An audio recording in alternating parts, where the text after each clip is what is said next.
It has been 51 years since was reported missing by her husband Jan. Nobody knows how and why she disappeared. Would she still be alive? Or was she already buried half a century ago by her killer? After all these years, Ria's disappearance is still a mystery. Anne Damp #X200B. Who is Ria Daanen? Ria was born in Leiden, a city with approximately 125,000 inhabitants in the western part of the Netherlands. Ria was her father's favorite. Says her brother Ben. When they were up to something, Ben was always beaten while Ria wasn't. But Ria was not an easy girl. In her puberty she became so rebellious that she eventually left home. She thought her parents were too authoritarian. Ria's parents described her as a girl with a strong will of her own. Not the easiest, but very kind to everyone and generous to those in need. She was also very intelligent. Anne Damp #X200B. After Ria left home, she went to a girls' boarding school. It was about this time that Ria met Jan. After dating for a short time, Ria soon moved in with Jan's family. Jan already lived there with his parents, his brothers Louis, Leo and Harry, his sister Marga and Leo's girlfriend Agnes. Ria had only lived with Jan's family for a short time. When she discovered that she was pregnant, Jan's parents were furious at first, but that calmed down after a short while. Ria and Jan married shortly afterwards. Before Ria gave birth. Eventually, Ria would give birth to twins named Bernadette and Jacqueline. Anne Damp #X200B. Unfortunately, the relationship between Jan and Ria went downhill quickly.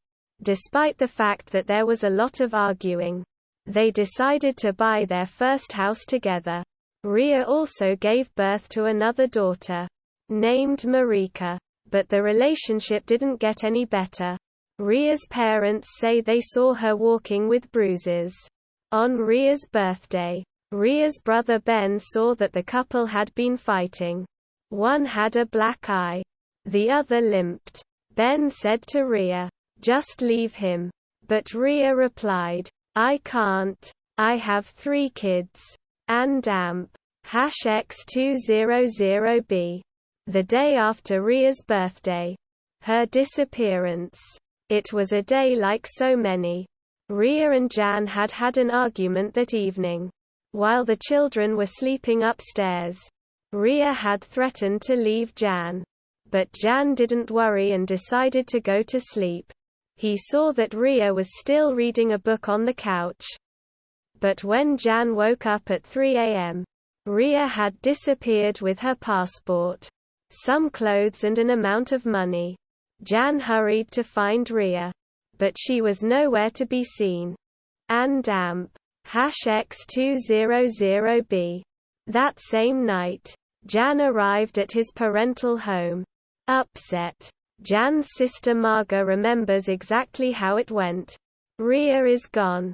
Ria is gone," shouted Jan, walking hastily to and fro. "Where to?" said his mother. "I do not know," said Jan. The next day the whole family gathered. But Ria was not found. Never again. Anne Damp #X200B.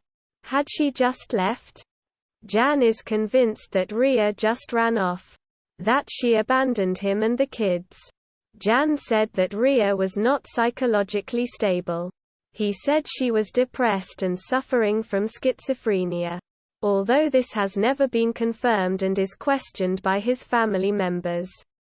Jan's father was also an authoritarian man. Just like Ria's father, from which Ria had fled. Jan's father would interfere too much with the relationship according to Ria. Jan said, for example, Ria would once have held daughter Marika above the stairwell, threatening to drop Marika if Jan's father's interference did not stop. Jan believes that this is also one of the reasons that Ria left by herself. #amp #X200B. Agnes, now Leo's wife, also believes that Ria has left by herself. The first week after the disappearance, she found things in strange places in Jan's house. For example, behind the curtain there was a new, empty suitcase, and behind a cupboard in the living room there was some clothing. It seemed as if everything had been set up so that Ria could disappear quickly. #amp #X200B. Did Jan kill her? Soon after Ria's disappearance, there were already rumors in Kudakerk aan den Rijn, the village where Ria and Jan lived. Jan would have hidden his wife in the foundation of his new house under construction. A little further, or dissolved her in the asphalt of his own asphalt factory. #amp #X200B. Ria's family is also firmly convinced that Jan killed her.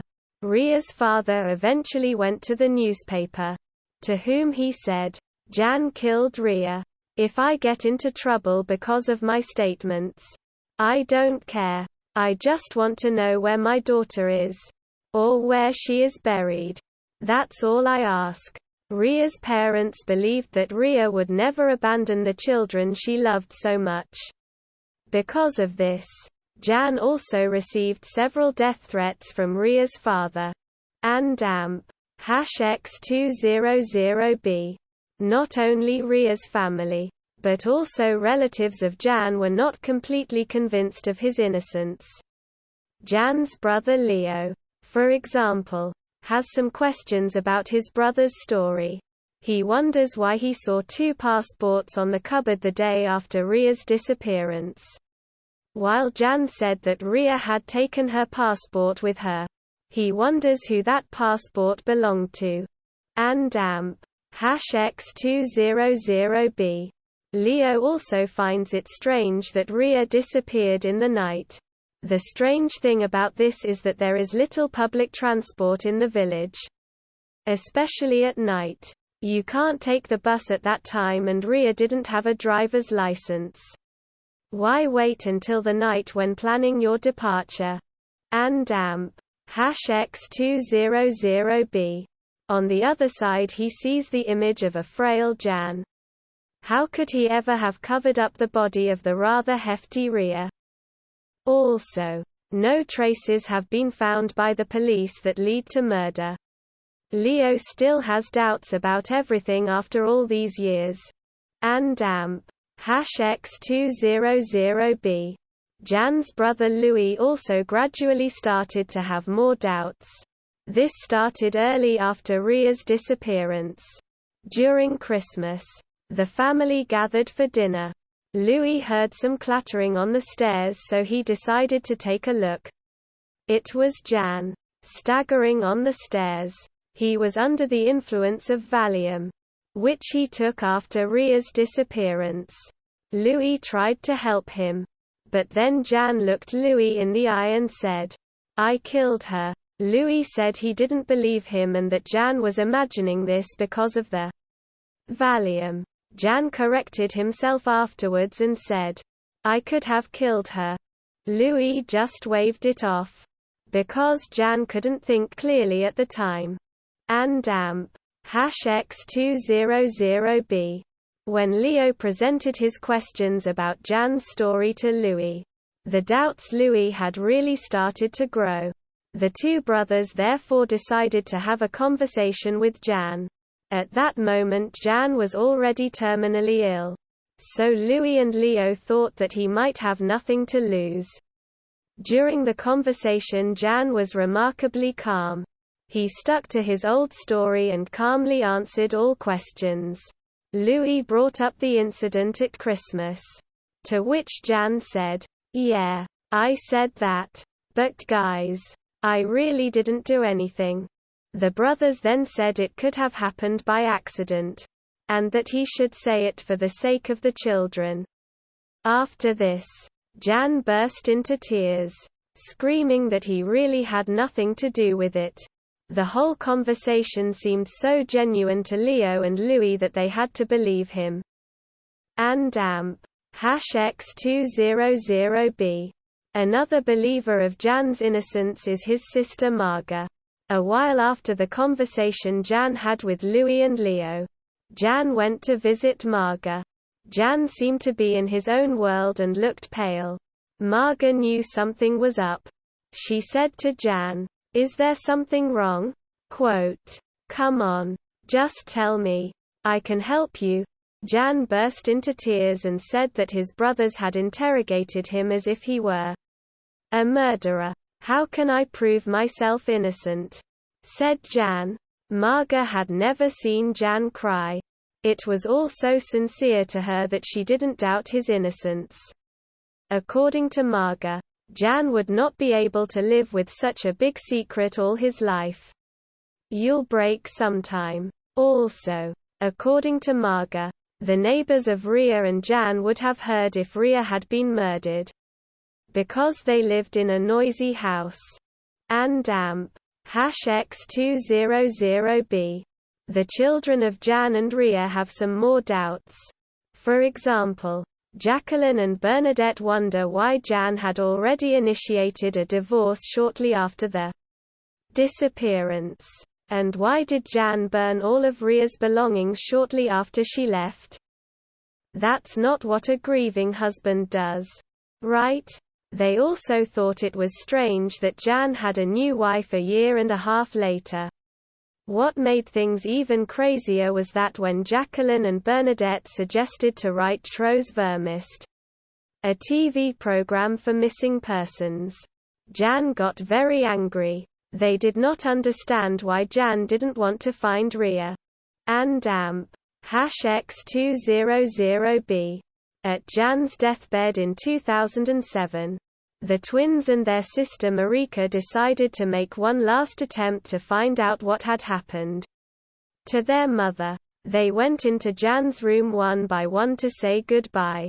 Jacqueline was the first to go in, and after a farewell conversation with Jan, she asked, "Would you like to tell us something about our mother?" Jan replied, "She is not worth it." After this, Jacqueline left the room in tears. When Bernadette also asked about her mother after her farewell conversation with Jan, Jan replied, "Let it go, my child." Finally, it was Marika's turn. During the conversation, she asked her father if he still had to tell her something. Jan replied, "I can't, and I don't want to tell you anything." And amp. #X200B. Marika still doesn't know what her father meant by this. What happened to Ria? Has she fled abroad? Did she flee with help? That might explain why she left in the night. But no one knows for sure. And amp. #X200B. Source. And amp. #X200B. My perspective on this case. I based my opinion on that of Detective Pete Norlander, who is fascinated by this case. Pete believes that Jan does have something to do with Ria's disappearance, but that he didn't kill Ria. I don't think Jan killed Ria either, as he could never hide her body on his own. Pete thinks that Jan and Ria have worked together to make Ria disappear. They weren't really happy together. But in such a village in 1971, divorce was a great sin. I think Ria ran off knowing that Jan's family wouldn't neglect the kids. And if he helped her, he may have promised not to say anything about it. Never to anyone. And amp. #X200B. So after this long story, what do you think happened to Ria on December 11, 1971? Is she still alive?